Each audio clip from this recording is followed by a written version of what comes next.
క్రైస్తవులుగా మనము ప్రభునందు బలవంతులుగా ఉండాలి. తిమోతి రాసిన 2వ పత్రిక 2వ అధ్యాయం 1వ వచనంలో మాట దొరుకుద్ది మనకి.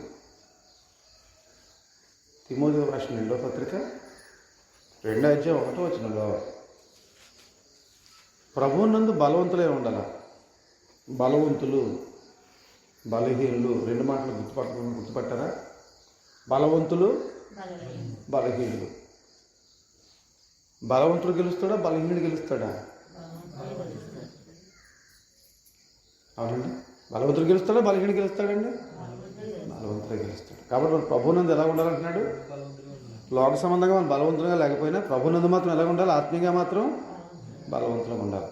శారీరక సంబంధంగా బలవంతులుగా ఉండొచ్చు, ఉండకపోవచ్చు, అది అవసరం లేదు. ప్రభువునందు బలవంతులుగా ఉండడానికే ఈ జిమ్. లోక సంబంధంగా బలవంతులుగా ఉండడానికి ఏం చేస్తారు మనుషులు? జిమ్కి వెళ్తారు. మనం ఎక్కడికి వచ్చేప్పుడు ఆత్మ సంబంధంగా బలవంతులు అవ్వడానికి జిమ్కి వచ్చాం. జిమ్ అంటే ఏది? ప్రార్థనా కోటాలు. అది ఉదయకాల సమయం కావచ్చు, లేకపోతే సంఘాలలో జరిగే కార్యక్రమాలు కావచ్చు, గృహాలు జరిగే కార్యక్రమాలు కావచ్చు, సంఘం ఏర్పాటు చేసే కార్యక్రమాలు. జిమ్కి వచ్చేవాళ్ళమాట మనం. వాస్తవంగా మనం ఎవరి ముందు రక్షణ పొందకముందు ఎవరివరకు అర్థం చెప్తుందంటే రోమపత్రిక 5వ అధ్యాయంలో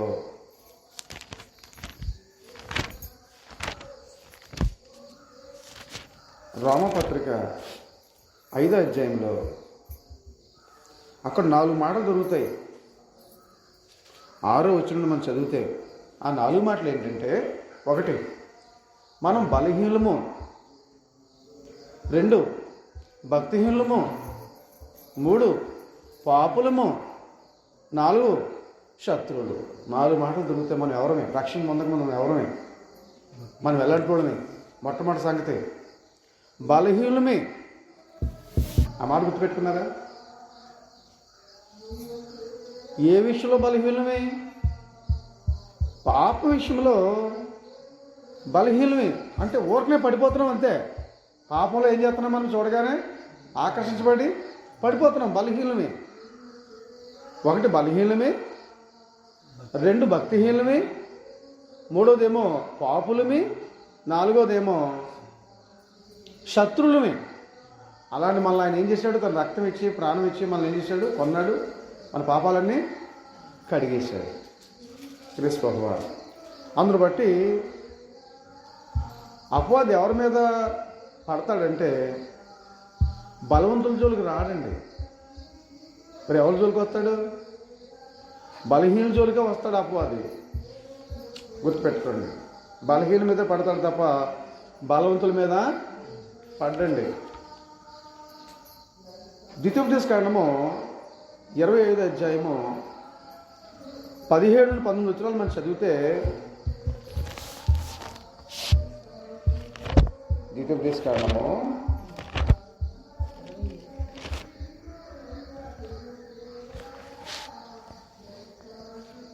25వ అధ్యాయము 17-19 వచనాలు మనం చదివితే, ఓ రోజు ఇది ఎక్కడ సందర్భం అంటే, ఇది మళ్ళీ మీకు అర్థం అవ్వాలంటే నిర్గమకాండం 17వ అధ్యాయంలో సమాచారం ఇక్కడ మనం చదువుకుంటున్నాం. నిర్గమకాండం 17వ అధ్యాయంలో అక్కడ ఉన్న సమాచారం ఏంటంటే, ఇశ్రాయేలీయులు ఐగుప్తును వదిలిపెట్టి ఎర్ర సముద్రం దాటి వస్తున్నప్పుడు, అరణ్యంలో వాళ్ళు ప్రయాణం చేస్తున్నప్పుడు అమాలేకీయులైన వాళ్ళు యుద్ధానికి వచ్చారు.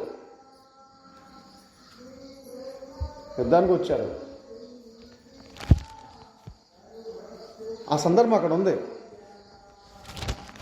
ఎక్కడని చెప్పాను నేను?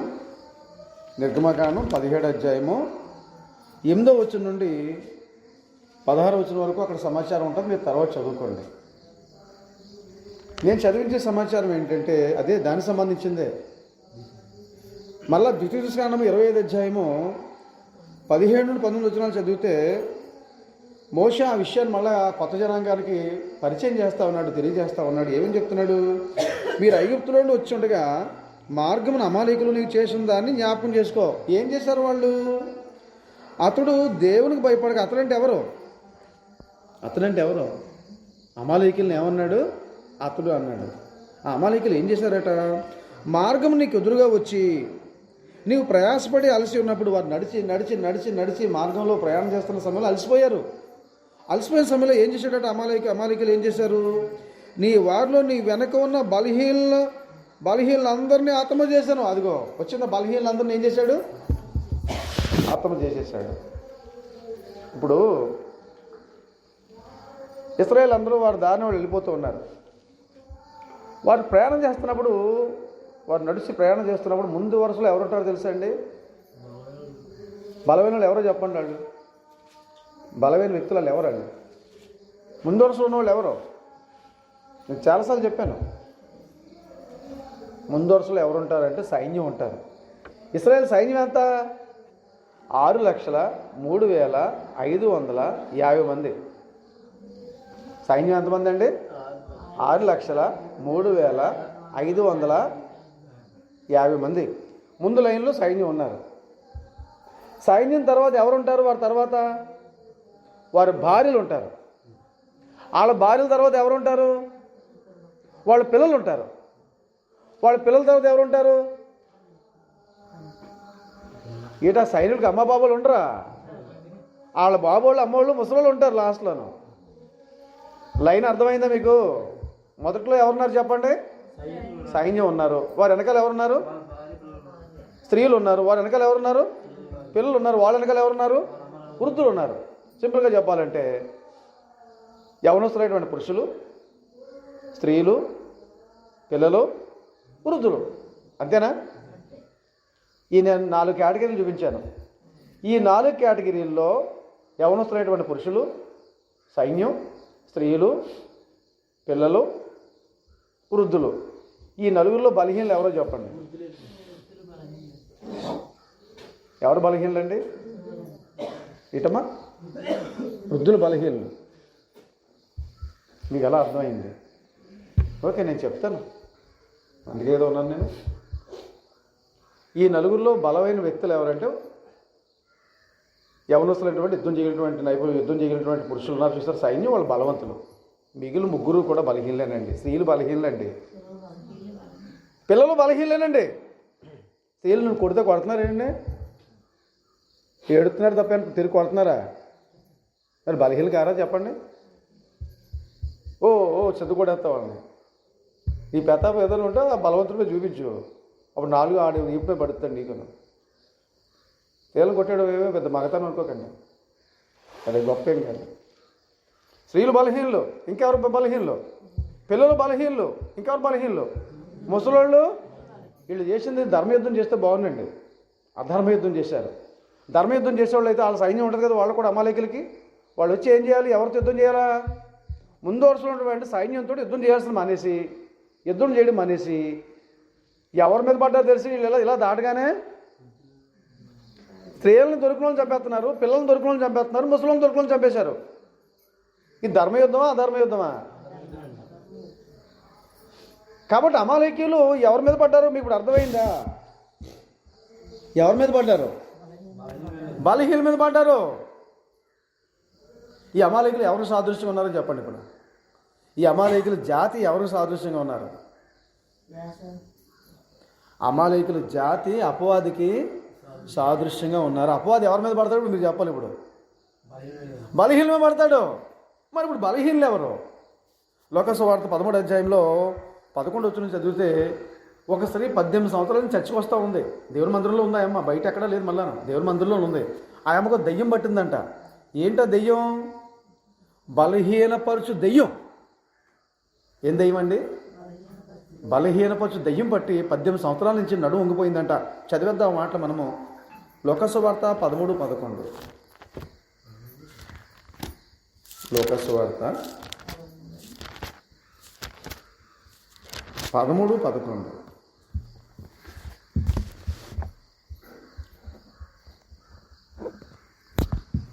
పదమూడు చదివేద్దాం. విశ్రాంతి దినమున ఆయన ఒక సమాజ మందిరంలో బోధించున్నప్పుడు ఏమన్నా దెయ్యం పట్టిన ఆవిడ ఎక్కడ ఉందండి? దేవుని మందిరంలో ఉంది. అర్థమైందండి? దెయ్యం పట్టింది అమ్మకే. కొన్ని దురలవాట్లనే దెయ్యం పట్టిన వాళ్ళు సంఘాల్లో ఉంటారా? సంఘాల్లోనే ఉంటారు. పాపిష్టి పనులు చేసేవాళ్ళు కూడా ఈ దెయ్యాలు కూడా సంఘాల్లో ఉంటాయా? ఈ కనిపించే దెయ్యాలన్నమాట. ఏ దెయ్యాలండి?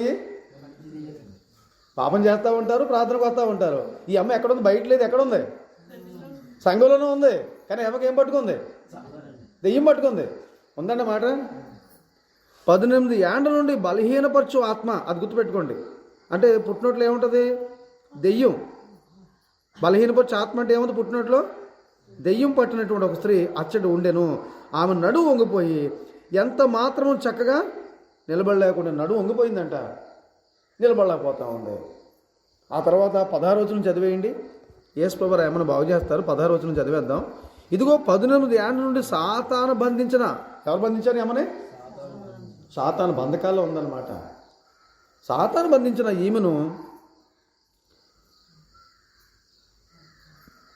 సాతాను బంధించిన అబ్రహాము కుమార్తె అయిన ఈమెను విశ్రాంతి దినమందు ఈ కట్ల నుండి విడిపింప తగదా. ఈ కట్లతో ఉందా ఏమో? బంధకాల్లో ఉందా ఏమో? సాతాను బంధకాలు. ఈరోజు మనం కూడా అపవాది బంధకాలు ఉన్నాయేమో ఒకసారి పరీక్షించుకోవాలి. మనం కూడా ఆ దెయ్యం మనల్ని కూడా ఏమైనా బంధిస్తుందేమో.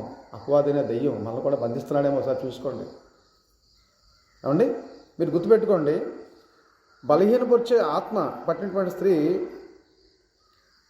ఆ అమ్మ ఎలా పరచబడుతుంది అంటే శారీరకంగా బలహీనపరచబడుతుంది, మానసికంగా, ఆరోగ్యపరంగా, ఆర్థికంగా, ఆత్మీయంగా. మనం కూడా అలాగే అపవాది మనల్ని బలహీనపరుస్తూ ఉంటాడు. శారీరకంగా మనము ఆరోగ్యాన్ని కోల్పోతుంటాం, మానసికంగా ఆరోగ్యాన్ని కోల్పోతుంటాం.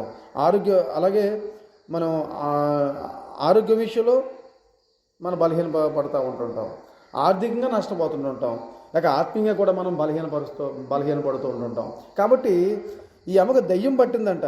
దయ్యం పట్టడం వల్ల ఏమైపోయింది చెప్పండి? వంగిపోయింది, లేకపోతే లొంగిపోయింది. మనం కూడా చాలాసార్లు అపవాది విషయంలో కొన్ని దురలవాట్లకి ఏమైపోతున్నాం చెప్పండి? మనం కూడా వంగిపోతున్నాం, లొంగిపోతున్నాం, బెండ్ అయిపోతున్నాం. ఇంకో మాటలో చెప్పాలంటే మనం ఏ పాప విషయంలో బెండ్ అయిపోతున్నామో, మేకు కొట్టేటప్పుడు అది షార్ప్గా లేకపోతే మధ్యలోకి వెళ్ళి ఏమైపోద్దండి?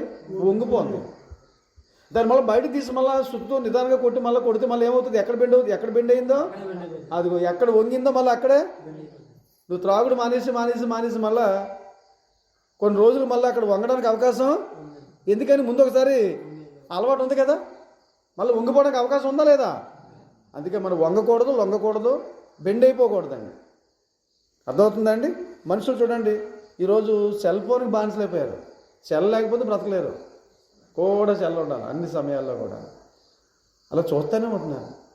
దానివల్ల ఎంత నష్టం ఉండాలి. రెండోది, డబ్బుకు కొందరు లొంగిపోతున్నారు, కొంతమంది స్త్రీకు లొంగిపోతున్నారు, కొంతమంది అధికారాలు లొంగిపోతున్నారు, కొందరు మోహం చూపుకి లొంగిపోతున్నారు, కొందరు త్రాగుడికి, జోదానికి లొంగిపోతున్నారు. అవునా కదా చెప్పండి?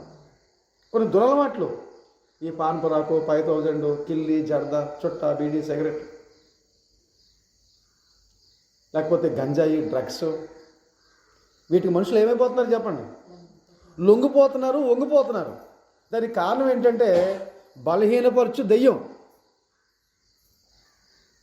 అర్థమవుతుందండి?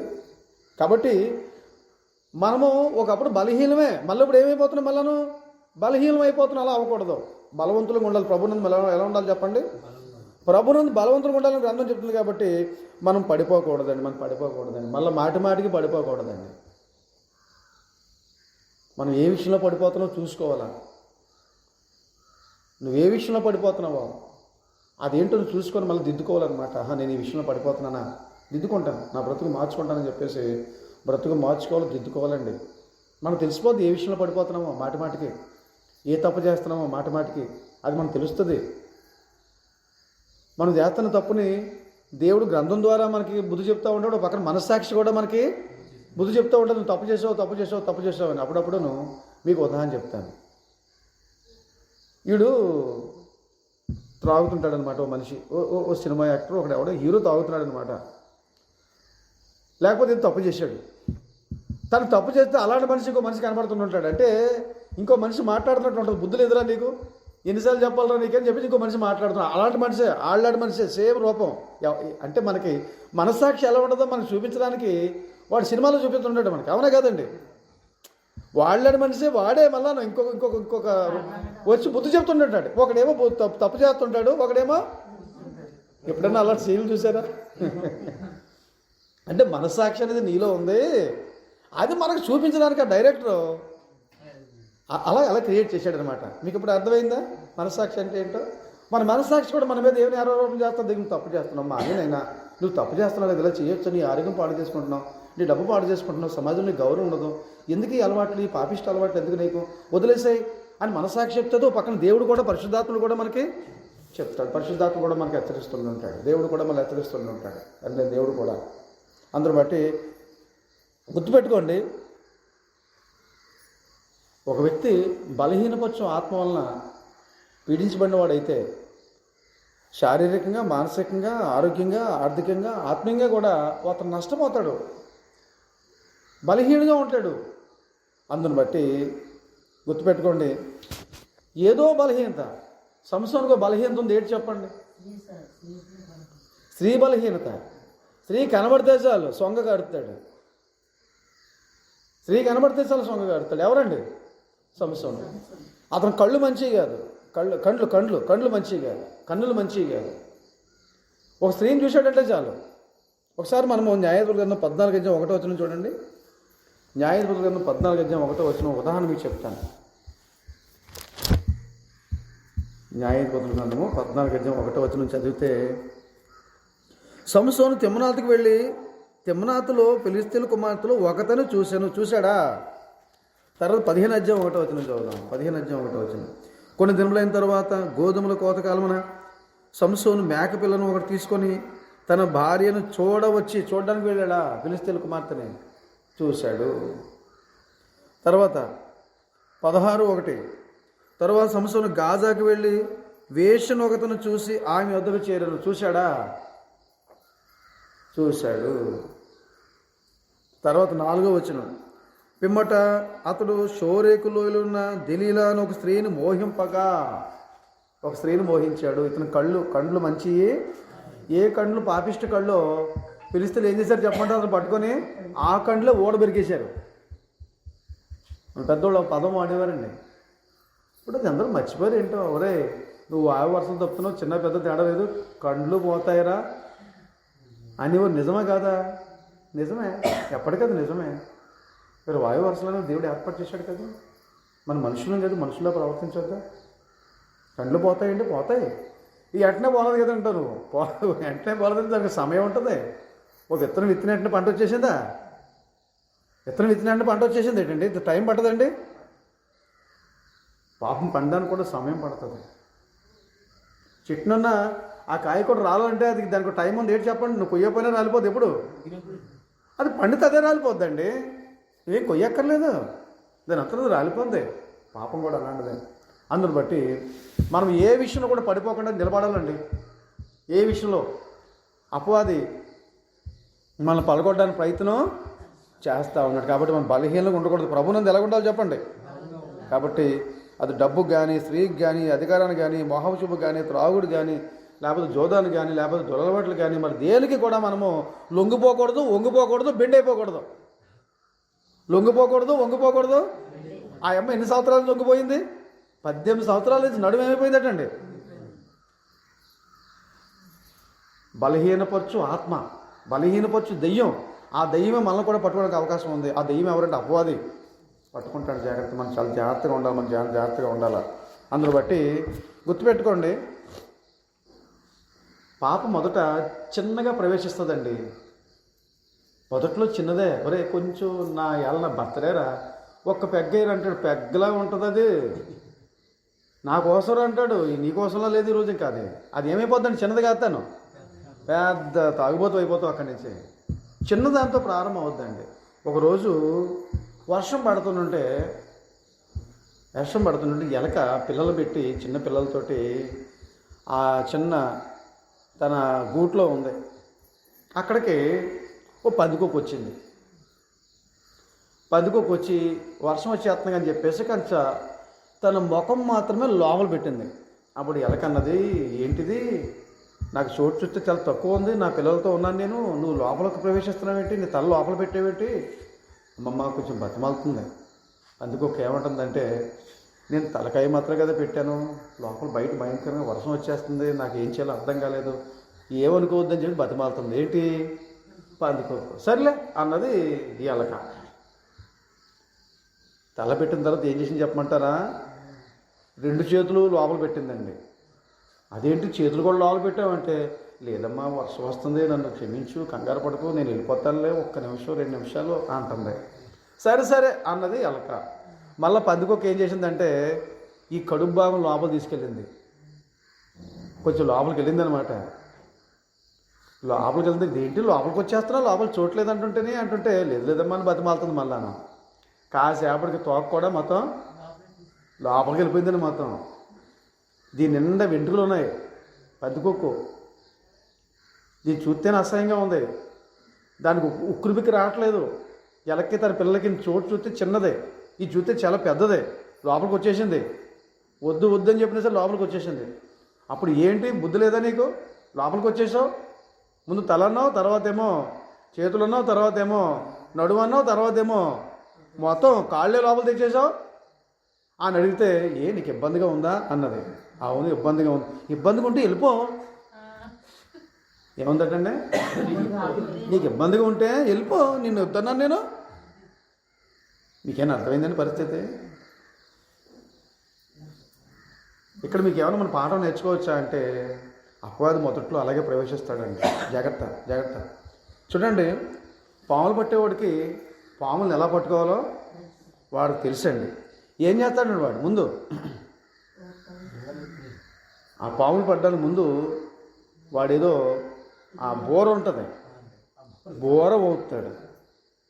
అవునండి, ఆ బోరకి అది నాట్యం చేసుకుంటూ వస్తుంది, నాట్యం చేస్తుంది పాపం. బోర ఊపుతాడు. రెండోది ఏం చేస్తాడు చెప్పండి, దాన్ని పట్టుకోవడానికి? అది వాడి దగ్గర ఏముంటుందండి, ఆ ఏరు చూపించగానే ఎంత బుసలు కొట్టేసే పాము కూడా ఇలా ఇలా ఇలా ఇలా ఇలా ఇలా తగ్గిపోద్దండి. బుసలు కొట్టేసే పాము ఏమైపోద్దండి? అపవాది అనేవాడు కూడా నీకు ఏరు చూపిస్తాడు ఏదోటి. నువ్వు ఎంత భక్తిగా ఉన్నా సరే మళ్ళీ అది దాన్ని చూడగానే నీకు ఏదో ఆశ పుట్టిస్తాడు. మళ్ళీ ఇల్లు బాగుంటుంది అంటాడు అనమాట. అగే పర్లేదు, అగే ఇల్లు పర్లేదు బాగుంటుంది అంటాడు. నీకు మళ్ళీ ఏదో ఆశలు పుట్టిస్తాడు. వాడు తెలుసండి నేను ఎలా పట్టుకోవాలో, నేను ఎలా బొట్టలు వేయాలో వాడు తెలుసండి. ఆ పాములోడికి ఎలాగైతే ఆ ఏరు చూపించి ఆ పాముని తను వశం చేసుకుంటాడో, నేను వశం చేసుకుంటే ఎవరో తెలుసండి, అపవాదికి తెలుసండి. ఇంకో మాట చెప్తాను, సింహం చాలా బలమైంది. సింహం చాలా బలమైంది. అది వేటకు వెళ్ళేటప్పుడు అది గర్జిస్తుంది. గర్జిస్తుందంటే ఉరుగుతుంది. అది ఉరవగానే గర్జించగానే అడవంతా కూడా దద్దరిల్లిపోతాడండి. ఈ దద్దరిల్లిపోతున్నప్పుడు ఆ అరుపులకి ఆ గాడినరుపులకి అది గర్జించినప్పుడు దాని అరుపులకి అడవంతా దద్దరిల్లిపోయినప్పుడు బలమైనటువంటి జీవులన్నీ కూడా, అంటే ఆరోగ్యం ఉన్నవి చురుకైనవి ఏం చేస్తాయి? పరిగెత్తుకొని పారిపోతాయి. మరి బలహీనంగా ఉన్నవి ఏమవుతాయండి? బలహీనంగా ఉన్నవి పరిగెత్తలేనివి. ఇప్పుడు ముసలి పరిగెడతాయా? చిన్నపిల్లలు పరిగెత్తగలవా? ఇప్పుడు చిన్నపిల్లలు ఏం పరిగెడతాయండి? చిన్నపిల్లలు పరిగెడతారా? చిన్నపిల్లలు పరిగెత్తలేవు. చిన్నపిల్లలు అయితే పరిగెత్తలేవు. ఓ ముసలివి అయితే పరిగెత్తలేవు. మరి ఏ పరిగెత్తాయి? ఆరోగ్యంగా ఉన్నవి పరిగెత్తాయి, చురుగ్గా ఉన్నవి పరిగెత్తాయి, బలంగా ఉన్నవి. అపవాది కూడా ఎలాంటి కూడా తెలుసా అండి? పేతురు రాసిన మొదటి పత్రిక 5:8 ఉంది. ఏముంది? అపవాది గర్జించిన సింహం వలె ఎవరిని మింగుతున్నా, ఎవరిని పడద్రోతున్నా అని వెతుకుతూ తిరుగుతున్నాడు. వాడు ఎవరిని మింగుదామా, ఎవరిని పడదోయుదా అని వెతుకుతూ తిరుగుతున్నాడు. యాకోబు పత్రికలో అంటున్నాడు, అపవాదులు ఎదిరించండి, వాడు మీ ఎదురు నుంచి ఏమైపోతాడు? యేసుప్రభువు ఏమన్నారు అపవాదితోటి? అపవాదిని యేసుప్రభువు ఎలా ఎదిరించారు? సాతానా పొమ్ము అన్నారు. అంతే. మనం రమ్ము అంటున్నాం, సాతానా రమ్ము అంటున్నాం. అపవాది వెళ్ళిపోతాడండి. ఇప్పుడు మీ ఇంటికి కుక్క వచ్చిందండి. కుక్క వచ్చినప్పుడు కుక్కని పంపించే ఒక సూత్రం ఉంది. కుక్క, ఎందుకు వచ్చావు, నీకు ఎన్నిసార్లు చెప్పాలి, నువ్వు అర్థం చేసుకోవాలి కదా, నీకు బుద్ధి ఉందా, నీకు జ్ఞానం ఉందా, నేను ఎన్నిసార్లు పోమంటే మళ్ళీ పోతావు, మళ్ళీ వస్తుంటావు, నీకేమి సిగ్గు శరం లేదా, ఇవన్నీ అంటుంటే నీకు వెళ్ళి చూస్తూ ఉంటుంది కానీ మాట్లాడదండో, ఇదే పిచ్చోళ్ళ ఉన్నాడు అని చెప్పేది నీకు వెళ్ళి చూస్తుంటుంది. దానికి సూత్రం ఉంది. చీ అనండి, అసలైంది మానేసి నువ్వన్నీ ఎందుకు. దాని సూత్రం ఏంటంటే, చీ అంటే అదేం చేసి చెప్పండి, అక్కడి నుంచి కదిలి వెళ్ళిపోంది. ఈరోజు అపవాదం కూడా మనం ఏమన్నా చెప్పండి, సాతానా నీకు బుద్ధి లేదా, ఎందుకు వచ్చావు, ఏమీ అక్కర్లేదు వాడికి. ఏం చెప్పాలి నువ్వు, యేసు ప్రభువు చెప్పిన డైలాగే మనం చెప్పాలి, సాతానా పొమ్ము అన్నాడు అంతే. కాబట్టి నా ప్రియమైన సహోదరి సహోదరులారా, చాలా జాగ్రత్తగా ఉండాలి, చాలా జాగ్రత్తగా ఉండాలి. పాపం మనిషిని ముందు బానిసగా చేస్తుందండి, తర్వాత బందీగా చేస్తుందండి, తర్వాత నేను బలి చేసేస్తుందండి. సంసోన్ జీవితంలో అలాగే జరిగింది. సంసోన్ జీవితంలో పాపం అతన్ని బానిసగా చేసింది, బందీగా చేసేసింది, తర్వాత ఏం చేసింది, బలి చేసేసింది. తన జీవితం నాశనం అయిపోయిందండి, తన కుటుంబం నాశనం అయిపోద్దండి. కాబట్టి నా ప్రియమైన సహోదరి సహోదరులారా, మనం బలహీనంగా ఉండకూడదు. మరి ఏం చేయాలా, ప్రభువునందు ఎలాగ ఉండాలా, బలవంతులుగా ఉండాలా, తప్పించుకొని పోవాలా. మళ్ళీ ఒక మాట చెప్పేసి నేను ముగించేస్తాను. ఒక వేటగాడు ఓ సింహం కోసం లేకపోతే పులి కోసం ఉరుగ్గాడు. ఓ సింహం కోసం అక్కడ ఉరుగ్గినప్పుడు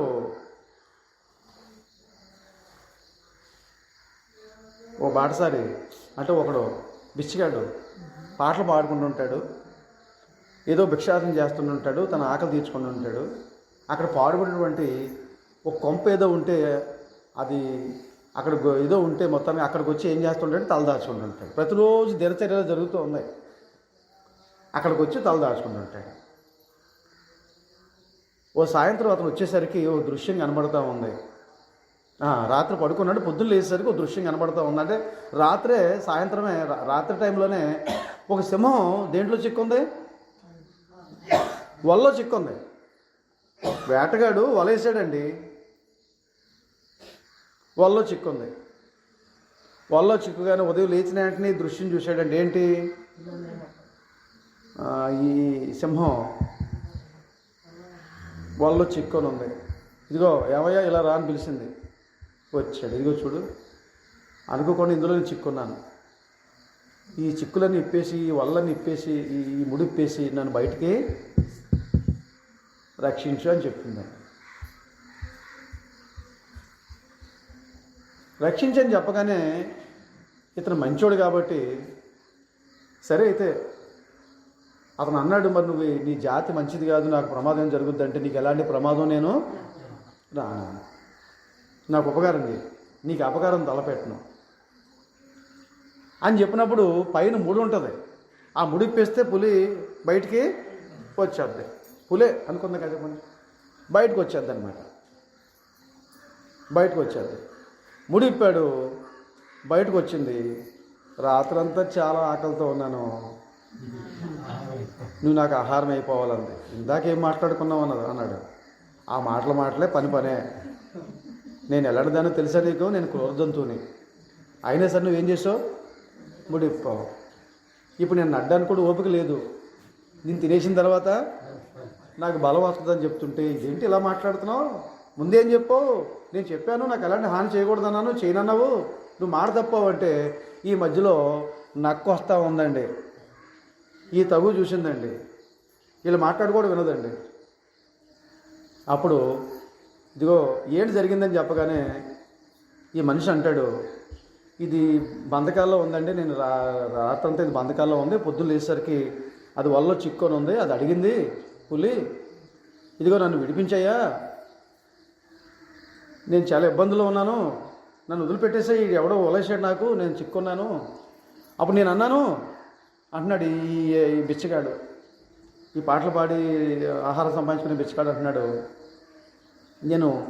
నువ్వు క్రూర జంతువువి, నువ్వు పులివి, నన్ను తినేస్తావేమో కాబట్టి నేను విప్పనంటే, లేదు నీకు ఎలాంటి హాని చేయను, నాకు ఉపకారం చేయి, నీకు ఎలాంటి అపకారం చేయనని మాట ఇచ్చింది. ఇప్పుడే మాట తప్పిందంటే నక్కంది ఏంటంటే ఇప్పుడు నాకు ఆకలేస్తుంది, నేను తినేస్తానని చెప్తుంది పులి అని అంటుంటే నక్క ఏమన్నదంటే అవును కరెక్టే కదా, పులి చెప్పింది కరెక్టే, మరి అది ఆకలేసినప్పుడు మరి నువ్వు దానికి ఆహారం అయిపోవాలి, అది న్యాయం అని చెప్పగానే పులి అనుకుంది నాకు చాలా సపోర్ట్ నక్క చేసింది, వెరీ గుడ్ భలే చెప్పింది, రైట్ నువ్వు ఆహారం అయిపోవాలని చెప్పగానే అప్పుడు నక్క ఇంకో మాట చెప్పిందండి. నక్క చాలా తెలివైంది కదండి, ఇంకో మాట చెప్పిందండి. ఆ మాట ఏంటంటే అవును కానీ నువ్వు చెప్పింది విన్నాను కానీ కళ్ళారా చూడలేదు, ఒకసారి జరిగింది ఏంటో మళ్ళీ ఒకసారి డెమో చేయండి అంది.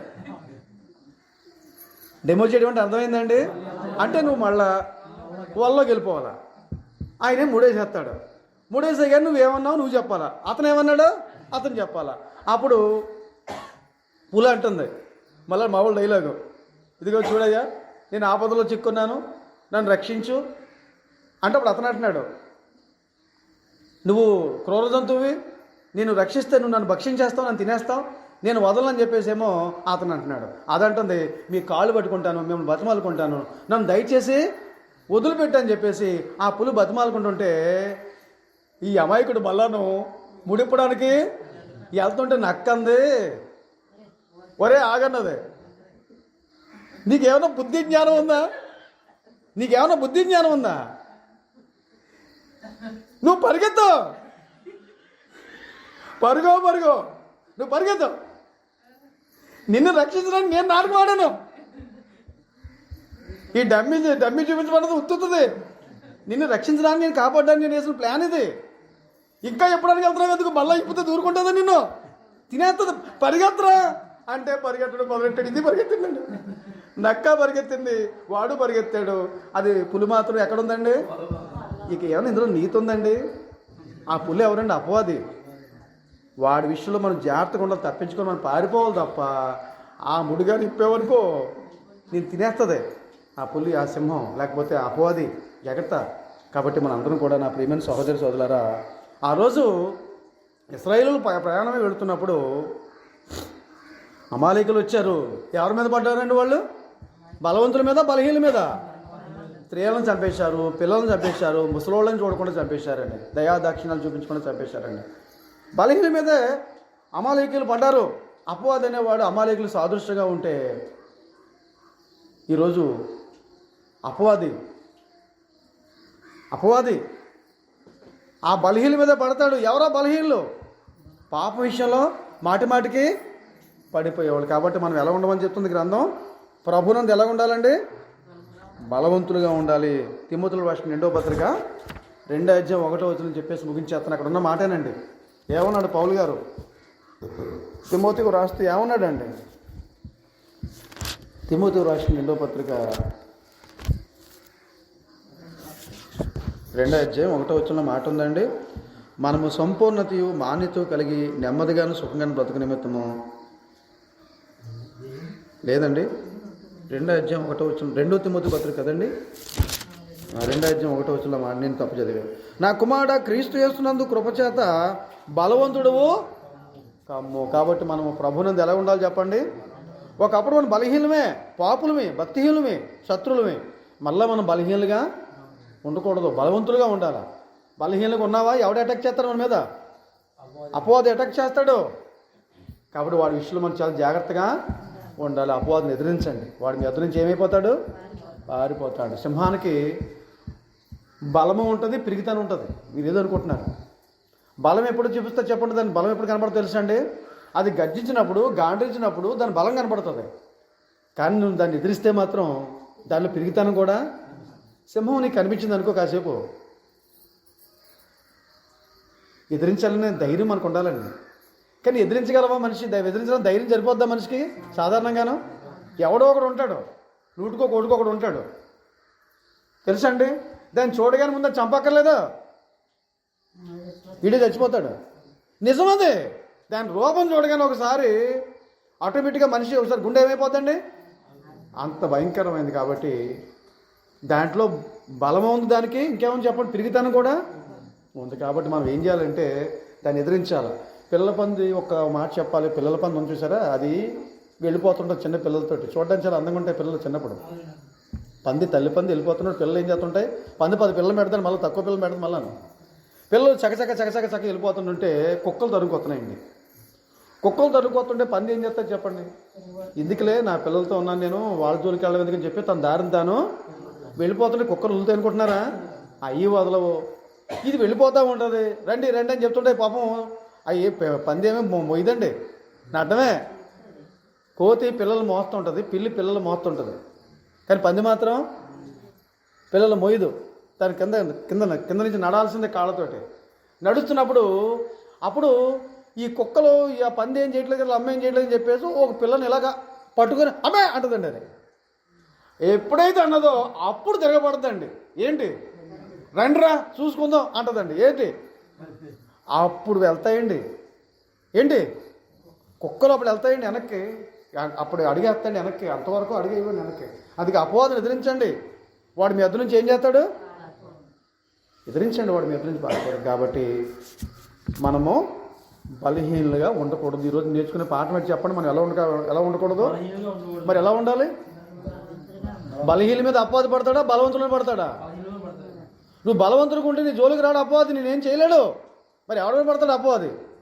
బలహీనమే పడతాడు. కాబట్టి మనం బలహీనులుగా ఉండకూడదు. అలా బ్రతకడానికి దేవుడు మీకు అందరికీ సహాయం చేయగలరు.